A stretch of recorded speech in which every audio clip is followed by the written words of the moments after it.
Hi, Grandma here, and I'm reading The Golden Goblet, Chapter 12. For several days, Ranofer did not go near the little green room in the thicket. He dared not tell Heqet anything about the goblet. Heqet would become wildly excited. He would make elaborate spying plans. There was no telling what he would do. Whatever he did, Ranofer feared he might overdo it. Then the gods alone knew what trouble would descend upon them both.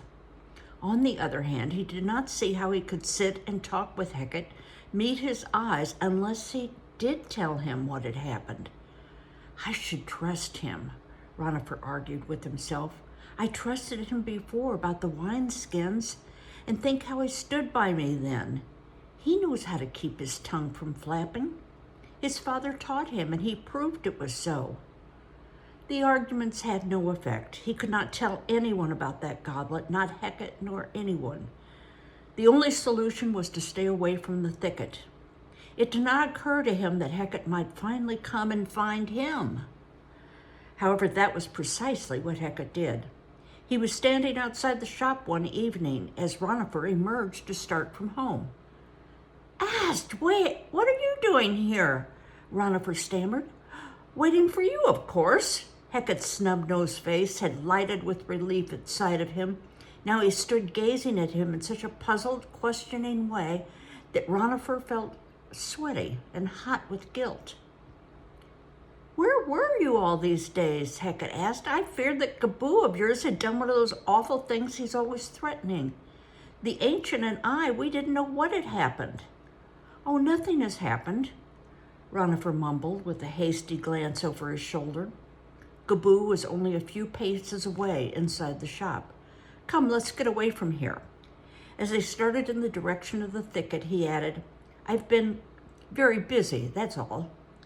Pi has kept me working until late and sometimes at midday too, and he swallowed and gave up trying to find an explanation that would sound reasonable.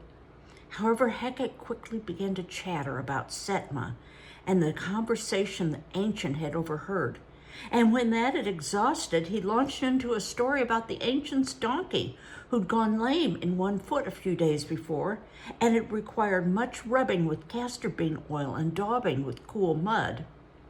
Listening, Ranofer cautiously began to relax, and once they'd reached the little green room in the thicket, had greeted the ancient and examined Lotus's foot, which was well again now, and sat a while together in the old way, he decided that it was not, after all, impossible to be with Heqet and still keep silence about the goblet.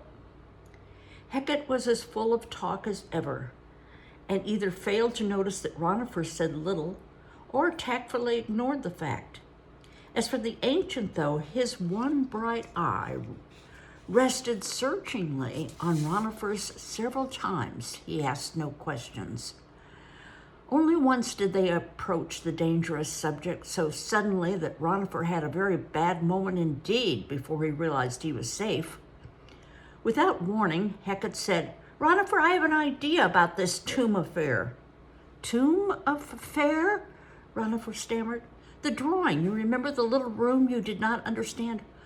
Oh, relief washed over Ranofer like cold water. He did remember now about the scroll and Goblet's anger, though he had not thought of the incident since the day it occurred. The goblet had driven everything else from his mind. In my opinion, Heqet was saying in his craftiest manner, they are going to use that room themselves, Goblet and Winneman. Use it themselves? Aye, for meeting in secret and for hiding the gold they steal, now that Setma will not take it away from them. The ancient gave his high-pitched chortle of laughter. Young one, you should be a tail spinner in the marketplace. You'd soon be rich with the coppers folks would pay to hear such fine, unlikely stories. Do you think even thieves are going to share a departed one's dwelling with him, of their own accord? But the tomb is not occupied yet, Heqet argued. It's not even finished, is it, Ranofer? They could make a separate entrance. The tomb is not even begun, Ranofer said more abruptly than he intended. Oh, Not even begun? Heqet sounded so disappointed that Ranofer was ashamed of his curtness, and anxious though he was to leave the subject of the tombs, he went on. They will not start work on it until flood time, after the High Nile festival. That is 3 weeks away. Then it will be months in building, with workmen in and out every day. They would not dare hide anything there. Nay, they would not, Heqet said sadly. It was a fine idea anyway, the ancient chuckled. Fine if it had worked, as the fish said when it tried to take a walk. Heqet grinned. Never mind, I'll think of something else. Ranofer wanted to tell him not to try, not to think or speak of tombs again. Instead, he changed the subject hastily. Just think, 3 weeks and it will be the festival. It was a good choice. All three began to talk of the greatest feast day of the year, when the waters of the great river would rise at least above their banks, and all the canals would be thrown open to receive the life-giving flood.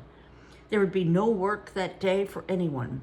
All Egypt would make holiday on the street, and the lowliest of water carrier would feast at Pharaoh's expense and drink barley beer free. The prospect of honey cakes and dates and all the dried fish he could eat lifted even Ranofer's spirits. He agreed with enthusiasm to spend the feast day with his two friends from dawn to dark, and thought no more of tombs or goblets until they parted on the thoroughfare. On the way home, though, his troubles came back like kefs overtaking him on silent wings. The tomb drawing clung in his mind, and so did Heqet's idea that there was some thieves' plan connected with that little room. Ranofer was sure it had nothing to do with the meeting place, or stealing gold from the goldsmiths, or anything Heqet had imagined. But could it have something to do with robbing tombs? He did not see how. Not only was his tomb not finished, not even begun, but its owner, Pharaoh's master of storehouses, was still very much alive.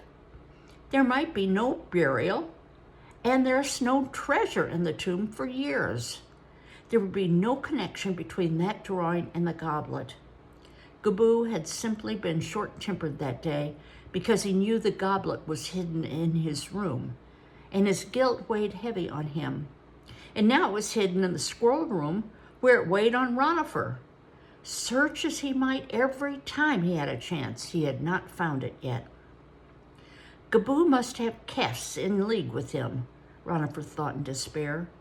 No mortal could hide a thing so well. Perhaps he has taken it away again after all, some time when I could not see, perhaps late at night.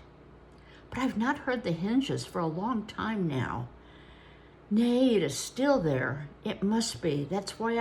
Then why can't I find it? Day followed day. The river rose steadily toward its banks, growing broader, fuller, swifter. Ranofer's life remained a narrow routine of worry, occasional beatings, and work, varied only by the hour at midday or evening with his friends in the marsh. He was glad he no longer felt it necessary to avoid them, but it was still necessary to avoid telling them what he knew. And he often wished powerfully that this were not so, because it became more and more obvious that their meetings were not quite as successful as before. The thing he could not speak of hung over the little green room like an invisible presence, ruining, it seemed to Ranofer, everything he did speak of. Once, when the ancient was not with him, Heqet brought the matter into the open. Ranofer, something troubles you. Something has happened. Why do you not tell me? Perhaps I could do something. Nay, there is nothing, Ranofer said as casually as he could. You mean nothing I could do? I mean, nothing has happened. Let us talk some more about the festival. We have talked about it only a few moments ago. Then I began telling you the new idea I had about that little room in the drawing, and you went back into your shell, and now suddenly you want to talk about the festival again. I do. It is more pleasant, is it not? then tombs and rooms, and Ranofer's voice trailed off into a sulky mutter, and he sat scowling at his toes and feeling miserable. After a long, uncomfortable silence, Heqet said wryly, "Do I make myself unpleasant, as the viper said to the asp?" Ranofer grinned in spite of himself, and in a moment they were laughing together, though still uncomfortably. "I did not mean to be poisonous," Ranofer said. "Nor I. I am sorry. It's only that you seem so different." "Different?" Ranofer raised his eyes in alarm. Did the secret show so plainly? "Perhaps not different." Heqet studied him thoughtfully. "You seem more as you were when I first knew you at the Gold House, when questions angered you and you only wanted to be left alone." "I do not want to be left alone," Ranofer said miserably. "Or perhaps I do, just for a while. I cannot explain." "No matter," Heqet said. After a moment, he smiled. "Perhaps we had better talk about the festival." Everyone talked about these days, made plans about it, and thought of little else. Ranofer tried hard to do the same, but the goblet lurked always at the edge of his thoughts. More than ever, he hated Gaboo and his heavy fist and the evil thing he had done. He hated most the feeling that the evil had spread like a plague to himself. With every day that passed, the secret he knew weighed heavier and guiltier on his mind.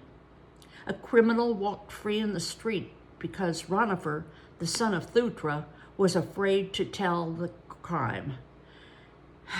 Still, in Ammon's name, what would it do to get himself murdered or imprisoned by babbling such a tale without proof?